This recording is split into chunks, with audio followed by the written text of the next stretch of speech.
Daniel's biggest problem was that he didn't realize that once he'd taken that wisdom from Miyagi, he should have gotten rid of the old man.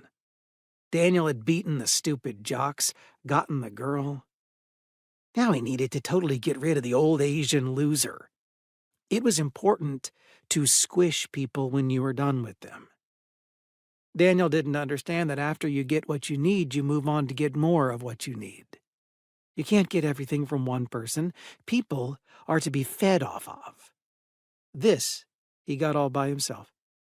But the Karate Kid had helped a lot. His mother had bought him the tie-in book, too. He watched the movie more than he looked at the book, yet he kept the book under his bed in a toolbox, with his other important stuff. It was the same toolbox his father had in the shed, the one filled with the tools his father would never learn how to use. His father had gotten him the matching one for his 12th birthday. He had said, "Son, you're old enough to have your own toolbox."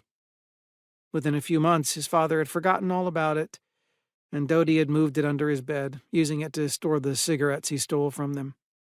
That was another thing. When you get something, you use it for what you need, which wasn't always what it was originally meant for, but mostly, squishing is important. Daniel needed to squish Miyagi after he got all he needed from him. It was possible the people who wrote the movies weren't smart enough to understand that. It was something he knew, and it wasn't something he shared. To have power, one must have secrets. This, too, he had figured out.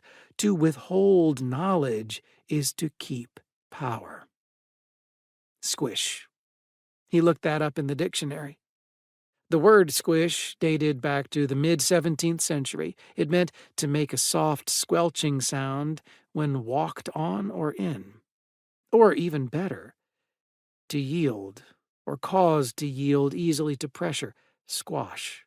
Here were the synonyms: flatten, pound. How easy it would be to flatten an old person. Pound, pound, until the old person was flat. He lit another cigarette as the movie played. At one point, he tried to keep count of how many times he'd watched it, but then he decided it wasn't necessary. Miyagi was explaining that there's a specific order of things in karate, just like in nature. He also explained how defense is the best offense, that once you move away and let the other person fall, then you can really go in for the kill. When you have someone down, then you can dominate. But first comes the fall.